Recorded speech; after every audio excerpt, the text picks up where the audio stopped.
서울대학교 국어국문학과 교수 박민호입니다. 한국 사회는 올바름을 실천하고 있는가? 쉽지 않은 이제 주제라는 생각이 되는데요.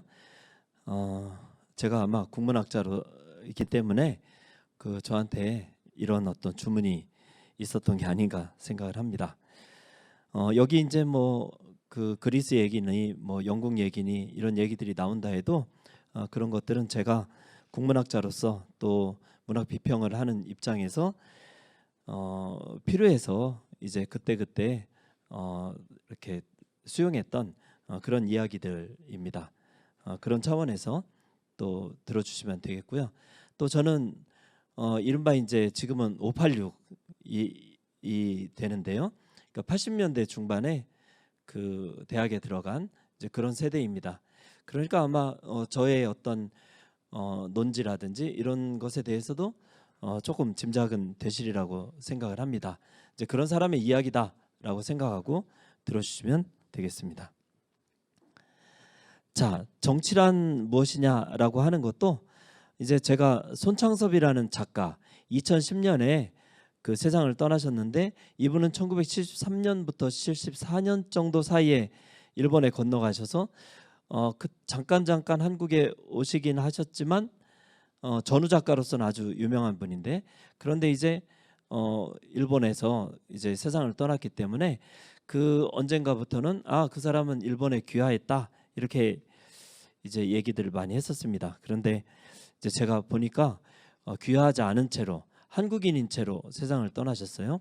그래서 이제 그분 문학 작품을 분석을 하려고 보니까 도대체 이분이 한국 사회에서도 이렇게 오래 있다가 일본으로 떠나고 또 일본에서도 일본인이 되지 않은 채로 있었던 것, 이걸 어떻게 설명할 수 없을까 하다가 이제 아리스토텔레스의 정치학에 나오는 그 말을 생각하게 된 거죠.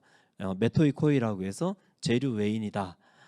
그런 이제 연구를 하다 보니까 거기서 이제 정치학에 나오는 그 어떤 시민이라는 게 뭐고 이런 것들을 또 설명한 글에도 제가 이제 관심을 갖게 되었는데요. 이제 그래서 외설을 하나 보다 보니까 아테네 시민들이 세 가지 일을 했다. 첫째는 우리가 다 아는 바처럼 아크로폴리스 이런 데 모여가지고 이제 의사결정하는 거죠. 그런 일을 하나를 했고요. 그다음에 이제 비상시에 나라에 위급한 일이 생기면 외부 공격에 대항해서 이제 군인이 돼서 싸우는 거죠. 이런 일을 했었고, 세 번째는 각 도시국가마다 종교 신을 이제 모시는 신이 있죠. 주신이 있는데 그런 어떤 신을 모시는 종교적 예식에 참여했다. 저는 이것을 현대적으로 풀이하면 문화전승, 그 사회의 종교가 문화의 핵심이니까요. 문화전승의 문화전승을 담당하는 그런 역할을 하는 것이다 이렇게 생각을 하는데요. 자, 이렇게 본다면 그 아테네 시민들이 한 일 중에 요 첫 번째 것이 이제 정치라고 하는 것이다 이렇게 얘기를 할 수 있다고 이제 생각을 합니다. 그리고 그 정치는 제가 볼 때는 매우 중요한 일이기도 합니다. 그 아리스토텔레스가 얘기하기를 정치적 삶이라고 하는 것은 그것은 인간사의 영역에서만 인간에게만 있는 일이다. 정치적인 행위, 자유행위만이 인간에게 있어서 고유하고 본질적인 활동이다. 제가 이거 어느 논문에서 나온 것을 인용하고 있는 것입니다. 밑에 작게 그 주석이 청구문헌이 달려 있어요. 그래서 이제 또 아리스토텔레스가 말하기를 인간은 무엇이 좋고 무엇이 나쁜지를 가려낼 줄 아는 그 덕을 부여받은 자고, 그렇기 때문에 이제 좋은 삶을 추구할 수 있게 된다. 보다 나은 삶을 추구할 수 있게 된다. 이렇게 얘기를 했습니다. 그러니까 인간 삶에 있어서 정치는 역시 예나 지금이나 매우 중요하기는 한 것이다. 이것을 망각해서는 안 되겠다 이렇게 생각을 해보는 것이죠. 그런데 또 보니까 한나 아렌트라고 하는 그 유태인 여성 철학자가 있었죠. 그런데 그분이 이제 쓴 인간의 조건이라는 책을 보면 인간이 하는 일을 또 이분도 이제 그리스나 이런 철학들을 이제 그 재해석해서 세 가지로 인간은 세 가지 일을 한다라고 또 이야기를 하셨습니다. 첫째는 노동인데요. 이것을 이제 제가 해석해 보면 노동은 인간이 생명작용을 영위하기 위해서 매일매일 소비해야 되는 것들을 만드는 작업, 생산하는 작업. 그게 이제 노동이라고 이렇게 이제 설명을 하셨고요. 그다음에 이제 작업이라고 제가 금방 작업이라고 했는데 여기서 두 번째로 얘기하는 작업은 예술행위에 가까운 것입니다. 그러니까 기억하기 위해서 가치 있는 것을 보존하기 위해서 하는 행위가 그게 이제 작업이다 이렇게 얘기했고 앞에서 얘기했던 것처럼 세 번째 행위 그 세 번째 하는 일이 이제 행위인 것이죠. 이 행위를 이제 프락시스라고도 하던데요. 근데 그것이 이제 정치라는 것이다. 그렇다면 이제 제가 이런 얘기들을 이렇게 쭉 듣다 보니까 정치라는 것은 인간 삶의 모든 것을 가리키는 것은 아닌가 보다. 예를 들어 문화전승에 참여하는 거, 종교적 예식에 참여한다 그랬죠. 아까 그런 것은 종교 정치적일 수도 있으나 정치와는 좀 다른 영역이겠구나. 노동을 하는 거 그건 정치하고는 좀 다른 것이겠구나. 또 작업, 예술행위라고 하는 것은 그것은 정치하고는 조금 거리가 있는 것일 수도 있겠구나. 이런 생각을 이제 자연스럽게 해보게 되는 거죠. 그러다가 이제 제가 아까 말씀드린 손창섭 때문에 또 정치학을 또 이제 그 한번 쭉 읽어봤습니다. 읽어봤더니 거기에 어떤 대목이 나오냐면 훌륭한 사람의 탁월함이라는 것과 훌륭한 시민의 탁월함은 같은 게 아니다. 그러니까 그냥 사람이 저 사람 정말 훌륭한 사람이다 이렇게 얘기하는 거하고 저 시민이라는 말을 이제 우리 그 국민국가 이 현대 국민국가의 맥락에서 얘기하면 이제 저 국민이 저 사람 정말 훌륭한 국민이다 이렇게 얘기하는 것은 같은 게 아니다라고 얘기하는 거죠. 그가 말하기를 훌륭한 시민의 탁월함이라는 건 정치 체제에 따라 달라지는 거다. 어떤 국민이 훌륭하냐라고 하는 것은 그 정치 체제가 어떤 규범을 갖고 있고 어떤 질서를 가치를 지향하느냐에 따라서 그것을 잘 이렇게 수행하는 사람이 훌륭한 시민이겠죠. 훌륭한 국민이겠죠. 그런데 훌륭한 사람이라는 것은 그거는 정치 체제와 상관이 없는 것이다. 이런 얘기를 하더라는 거죠. 그래서 이제 제가 생각할 때 이 앞에 시민의 탁월함은 그야말로 정치적으로 올바른 것과 통하는 것이 되겠죠. 그런데 그게 아니고 어떤 사람이 훌륭하다라고 하는 것은 제 생각에는 꼭 그런 것만은 아니겠다 이런 생각을 해보는 것입니다. 그러면 이제 아까 이제 정치라고 하는 것이 더 이렇게 나은 삶, 더 이제 좀 좋아지는 삶을 추구하는 것이라고 얘기를 했었잖아요. 아까 그 아리스토텔레스부터 그렇게 얘기를 했다 이랬는데 제가 이제 그것을 도대체 더 나아진 삶이라는 것은 우리가 이 시대에 많이 얘기되는 게 더 진보했다, 더 발전했다 이런 얘기들을 많이 하죠. 그런데 제가 올더스 헉슬리라는 사람의 멋진 신세계 그것도 국문학 연구 때문에 할 수 없이 읽었던 것입니다. 그런데 그 할아버지는 또 진화론자였죠. 올더스 헉슬리의 할아버지가. 근데 그 멋진 신세계를 읽다가 제가 아주 인상적인 말을 하나 들은 게 있어요. 그건 뭐냐면 이 진보라고 하는 것은 어떤 상실 없이는 이루어질 수 없다. 그러니까 우리가 진보된다라고 하는 것이 좋은 것이다라고 많이 생각하잖아요. 그런데 옛날보다 더 진보했다라고 해서 다 좋아지기만 하는 것, 더 나아지기만 하는 게 아니라 반드시 거기에는 대가라는 것을 치르는 경우가 많다는 것을 이 헉슬리가 얘기하는 것을 봤었습니다. 그래서 이제 제가 이 헉슬리의 이것을 아주 유념하고 있었는데 그런데 이제 우리 작가 중에 한강이 채식주의자 쓰지 않았습니까? 이 스토리는 그야말로 인간이 나무가 되고자 하는 어떤 영예를 그린 것이죠. 그런데 이것은 경악하는 거죠. 뭐에 경악하냐면 이 현대 세계의 육식성, 인간의 현대 문명이 도달한 육식성, 약육 강식성 이런 것들을 굉장히 괴로워하면서 채식성을 되찾으려는 그런 얘기거든요. 그렇다면 진보라고 하는 것이 이 세계가 옛날보다 나아졌다는 것이 정말 좋은 쪽으로 나온 것이라면 왜 이런 소설이 의미를 띠고 가치 있다고 찬사를 보내겠습니까? 그것은 우리의 삶이라고 하는 것, 우리 사회라고 하는 것, 특히 이 배경이 한국 사회 아닙니까? 그러니까 한국 사회가 제 발표 주제 우리의 사회, 한국 사회는 올바름을 실천하고 있는가, 실천해 오지 못했는지도 모른다는 거죠. 이 삶의 총체적 차원 속에서는 이제 그런 생각을 해볼 수가 있다. 그래서 이제 문학사 속으로 제가 들어가서 조금 이제 예를 살펴보면요. 그 1920년을 전후로 해서 3명의 제1세대 여성 작가, 초창기 굉장히 중요한 작가들이 있었습니다. 김명숙, 나혜석, 김일엽. 다 제가 논문 한 편씩 쓴 사람들인데요. 이분들이 제기한 그 가부장제 사회에서의 여성해방이라는 사상은 잘못된 것일까요? 올바랐던 것일까요? 저는 그것은 굉장히 그 의미 있는, 가치 있는 문제 제기였다고 생각을 합니다. 그러니까 문학사 속에서 어떤 그 사조는, 어떤 문제 제기는 바로 올바른 것으로서 나타나기도 한다, 이렇게 생각을 해보는 거죠. 그런데 이제 또 그렇지 않은, 그렇게만 얘기할 수는 없는 경우도 있는 것 같아요. 예를 들면 1920년대부터 30년대 전반기까지 카프 문학이라는 게 있었는데요. 이 문학사조는 프롤레타리아의 어떤 그 생활 처지, 무산자들, 그 민중들, 노동자, 농민들의 삶의 현실을 독자들의 눈 앞에 갖다 놓는 데는 아주 기여했다는 점에서 의미 있었다고, 또 그것은 하나의 좋은 어떤 문학적 실험을 한 것이라고 생각을 할 수가 있겠죠.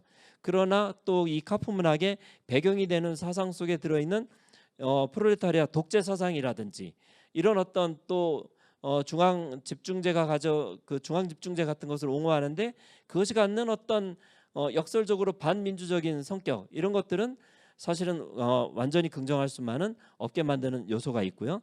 또 그런가 하면 또 일제 말기의 국민문학, 이런 것들은 뒤에 나타났지만 전혀 올바르다고 할 수 없는 타자의 폭력이나 억압을 정당화하는 그런 논리였다는 것을 우리가 생각해 볼 수가 있습니다. 그리고 이제 이것을 다시 한국사의 어떤 한국사 발전 과정에 관한 그 논의들로 옮겨오면 우리가 이제 많이 얘기하는 식민지 근대화론 또는 근대화론을 또 예를 들 수도 있습니다. 수출 100억 불 달성했으니까 우리 사회는 굉장히 나아졌다.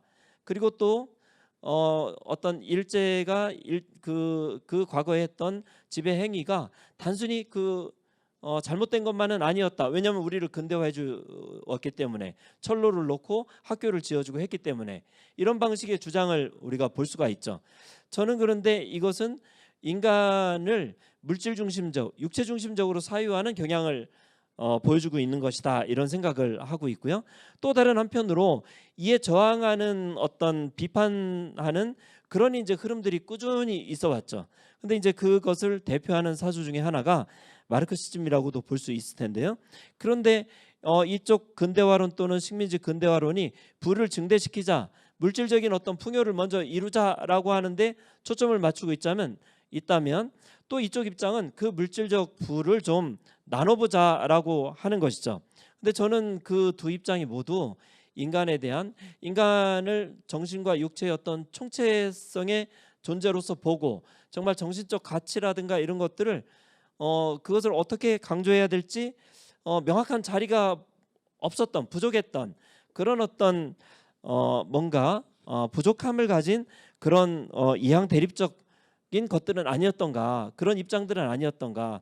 그런 점에서 한국 사회는 어떤 그 완전하지 못한 담론들, 또 어떤 전략들의 교체 과정이었다라고도 생각해 볼 수 있다고 생각을 합니다. 또 그런가 하면 이제 동시대의 어떤 사례로서 LGBT라든가 이런 그 소수자들에 대한 관심이 증대되고 그것을 열렬히 지지하는 것을 보게 되는데요. 그런데 최근에 이제 이름을 거론할 필요는 없는 어떤 퀴어 작가가 이제 소설 작품을 냈는데 거기에 어떤 그 다른 이제 작중 인물로 등장한 어떤 사람이 모델이 있는 것이었고, 그 모델의 어떤 사생활을, 그 사적인 어떤 삶의 권리를 침해하고 있는 이제 그런 경우가 있었단 말이죠. 그럼 이것은 뭐냐? 이것은 성적 소수자를 옹호한다는 점에서는 의미 있는 쪽으로 가고 있는 것인데, 그런데 그런 입장이 뜻밖에도 또 다른 어떤 타자의 그 권리를 침해하는 것으로 또 역설적으로 그렇게 될 수도 있다라는 것을 보여주는 것이어서, 이 정치적으로 올바른 것 또는 뭐 사회적으로 올바른 태도를 갖는다는 것은 쉽지 않다는 것을 우리가 알 수 있게, 깨닫게 해주는 것이죠.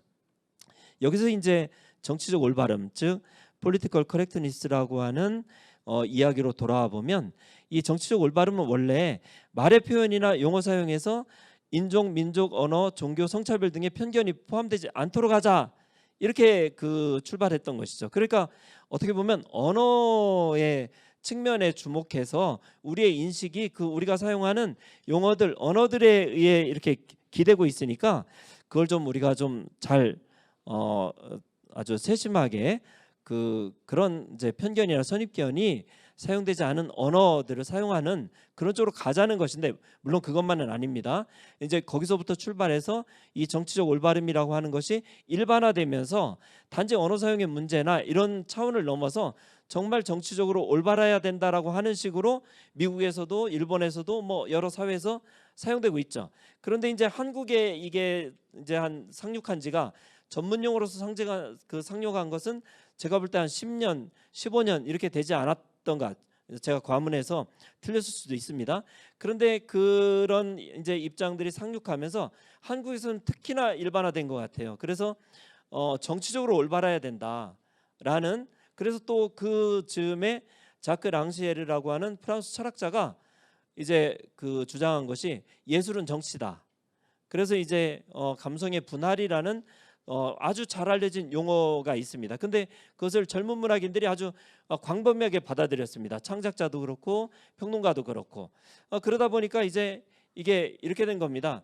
문학은 정치다. 눈에 보이지 않고 들리지 않는 존재들이 보이고 들리도록 해주는 것이다 라고 한다는 점에서는 뭐 사실주의 문학이 노동자들을 재현한다든가 이런 점에서 의미 있죠. 의미 있는데 이것이 이제 점차 아주 예민해지고 또 일종의 강박 비슷하게 작용하는 것이죠. 왜냐하면 올바라야 된다는 것, 이게 굉장히 중요하다고 생각을 하니까요. 또 정치적으로 올바른 것이 나쁜 것은 아니기 때문에 그러니까 이제 점차 확산되어 갔다고 볼 수 있죠. 그러다 보니까 이제는 어떤 문학은 정치다라고 하는 것과 정치적 올바름에 대한 정치적으로 올바라야 된다는 것이 이렇게 결합해서 이제 한국의 젊은 문학인들 약 40대까지도 정치적으로 올바른 문학을 해야 된다라고 하는. 근데 제가 볼 때 그것은 정치적 문학 또는 정치주의적 문학의 또 다른 판본일 수 있다라고 하는 이제 걱정이 되는 것이죠. 더군다나 이제 지금 정치라고 하는 것은 아까 이제 우리 선생님 앞서 발표하신 분이 발표하시면서 해주셨던 것처럼 정치의 영역은 말이죠, 부단히 확장되고 있습니다. 생명정치란 말도 있듯이 그야말로 정치의 대상은 인간 삶의 거의 전 부면을 포괄하게 돼요. 그렇기 때문에 저는 역설적으로 이렇게 생각을 합니다. 이렇게 정치가 굉장히 많은 부면과 차원을 다 포괄하는 것이라면 우리는 과연 정치적으로 완전히 올바를 수 있을까? 저는 그렇게가 참 어렵다고 생각을 합니다. 그래서 정치적 올바름을 추구하는 태도는 중요하지만 동시에 우리는 완전히 정치적으로 올바르기 어렵고, 더군다나 이제 제가 전공하는 문학 쪽에서는 문학은 정치 이전이거나 정치를 넘어서는 것이 될 수도 있다고 봅니다. 아무리 정치 개념이 확장되더라도 저 고대 그리스에서 얘기했듯이, 또 한나 아렌트가 얘기했듯이 정치 바깥에 중요한 삶의 영역이 있다는 그런 인식 속에서 우리는 그럼에도 불구하고 또 정치적 올바름이라고 하는 이 화두를 또 생각해 보면서 살아가야 되지 않을까, 이렇게 생각을 해보는 것입니다. 다소 길어졌습니다.